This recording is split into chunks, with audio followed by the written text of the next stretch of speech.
Let's get going with another banger. Zach Zane going up against Jules Scott, Power Slap number 8, June 28th from Fontainebleau in Las Vegas. And as always, live and free on the Rumble app. Zach, Sure. how excited are you for this one, my man? Oh man, super excited, man. So grateful, so excited. Ready to show you guys all, man, what I've been working on, man. I've been learning. I've been three slaps in now, and yeah, I got some tricks off my sleeve this one. Awesome, man. I mean, you're putting all of Maui on your back, coming to the mainland to represent, going up against OG Jules Scott, who's Yeah. been around for quite a while, my man. He's definitely Oh been an yeah. influential guy in the game. Do you have respect for what he's done so far and where he is today? Oh yeah, man. Nothing but respect for the guy. I know he's a family man like myself. Man, nothing but respect. That's how us Hawaiians, we all have nothing but respect. Respect and aloha, but we show up. We always show up for war. 100%, my man.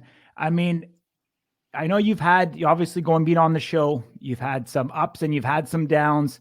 What have you been working on to get back in that winner column and keep climbing the ranks? Man, to be honest, I've been working on my swing. Sorry, this is kind of loud over here. Let me walk over here. I've been working on my swing. Man, I've been knocking guys out in my past with MMA with hooks. I never did really through a straight like how we do in slap. So I've been figuring out how to tweak my slap more like a hook.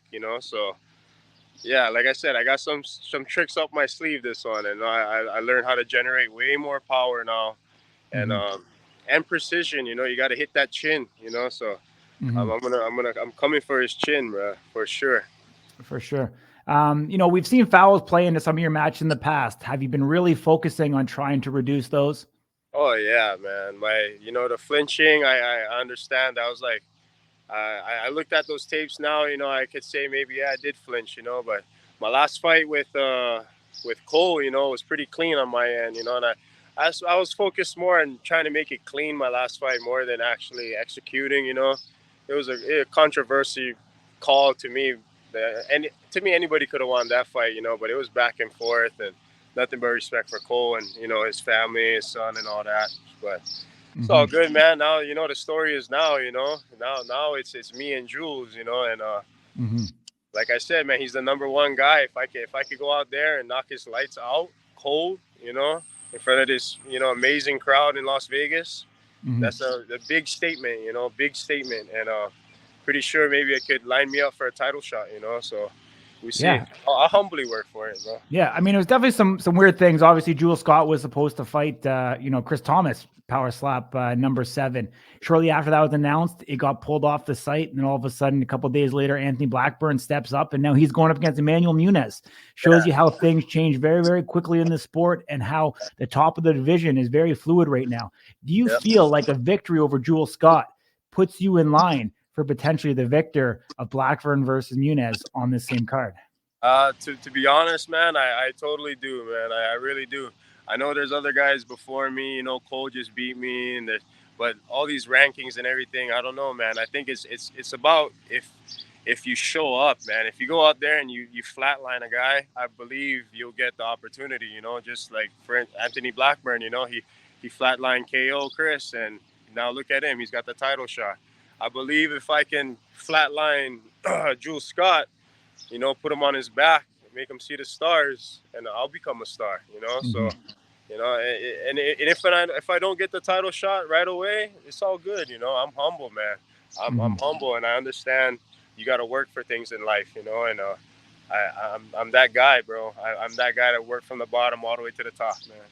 Yeah, I hear you, my man. Let's talk about your day-to-day life. I know you're obviously working. You're in the water often doing, surf lessons, stuff like that. I did hear a rumor that potentially if Power Slap 8 didn't work out, you were considering taking a fight in Toronto, Canada in MMA. Any truth to that? And are you still training for both MMA and slap? I mean, man, I train MMA all week, every week, and I train Power Slap all week, every week. I just train hybrid, and like if I'm always just ready, whatever I gotta do to support my family. That's really my whole thing is just whatever I gotta do to support my family. honestly, I just got hired here on Maui. I passed a bunch of tests to become a lifeguard. So now that's a new career for me. I'm going to become a lifeguard here in Maui. And yeah, man, power slap is huge, you know. It's huge, and MMA is huge as well, you know. Like I've had my run with MMA. If like I said, if I get an opportunity for, you know, a nice chunk of change to fight, you know, I'll do it. But man, I just I really just want to support my kids, you know, and that's why I've been training my butt off, bro. I'm telling, like, bro, I'm in shape right now, bro. I'm in shape right now, bro. I'm telling you, I'm like a rock right now. If you guys thought I had a chin my last 3 ones, I swear to God, man, this time around is a whole different me. I'm fired up. I was more focused on just power slap this one, you know, like. Cool. Just get your hits down, get your neck ready, get your everything ready. You know, this is a big opportunity, and in my head, I'm like, fuck letting it slip, bro. You know, like I said, I got nothing but respect for Drew Scott. I know the guy likes to talk and all that, but I'm not like that. I don't like to talk. I just like to just show up, you know, shake hands and let's bang, you know. But we'll see what happens, man. We see what happens. So I mean, selfishly, I got to ask you, did we almost see your talents in Canada? Was it close? What is that? I said, did we almost see your talents in Canada? Was it close to actually happening? I mean, it was close. It was close. Okay. You know? Yeah, I mean, I was gonna fight in Canada a few times. I fought in Niagara Falls, on the border of Canada. But I was gonna fight in Canada a few times, MMA. I've had some opportunities, you know.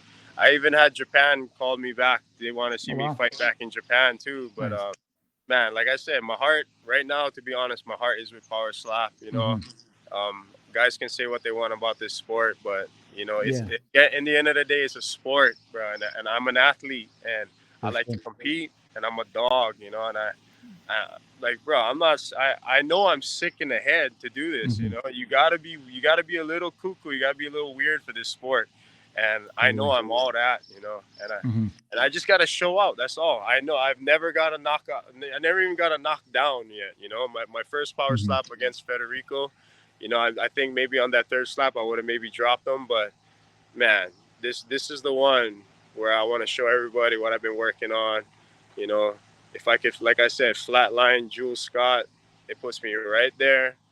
And man, I know power slap takes care of the champs and the guys up at the top, you know. So that's all I want, man. That's all I want for my kids and whatnot. I hear you, my man. You know, talk about Jules' game at all. Is there anything you're to look to exploit in it? His chin. You know, his chin. What is the homie? Who knocked him out? Robert Trujillo. Yeah. Trujillo. Yeah, I'm just brain farting. Yeah, the homie Trujillo freaking flatlined him, you know, and kind of exposed his chin is not quite there, you know. And the guy's 40 years old, you know. This is a young man's sport, you know, like. But I mean, nothing against his age, but just, man, even for MMA, like, you know, once you start hitting 40s, you start to decline, you know. You don't start to incline, you know. But we'll see, man. We'll see. I hope he's training hard, you know. I hope he's training hard. I hope he wants this for his family too. Because if he wants it as much as I do, it's going to be a fucking banger. I promise you that. For sure. Yeah, I think he's about 38, but he's 5'7". Yeah. They've got you listed at 5'10". I didn't think you were that tall, but they got you listed 5'10" on the Power Slap website. It's a little bit different going against someone like Cole Young, who was, you know, I believe around 6'1", taller than you, to go in a guy that you're giving up 3 inches. Have you thought about that at all? Have you adjusted the bob any different, and how that's going to change your style? Yeah, no, to me, I think it's better, to be honest. I think it's right there where I like to throw my body hooks and my regular hooks in when I fight, you know. And I think it's better, to be honest. But we'll see, man. But like, to me, a taller guy is a little bit different. Shorter guy, like I said, is more in my range. I like to, like, even when I box, I like to square up and I like to throw my hooks right in the mid-range area, and I kind of aim lower. And yeah, Jules Scott's a little bit shorter, but man, what's his name that I fought first? Federico. Federico was pretty short too, you know. Federico was about 5'8", 5'8". Yeah, he's about 5'8" too, you know. So Yeah. And if you watch my swings with him, it was pretty good, you know. And yeah, man, I think man, I don't know, I just have a really good feeling about this Cool. opportunity that I got. You know, what's her name? Not Frank, but Erica giving me the call and then giving me the name.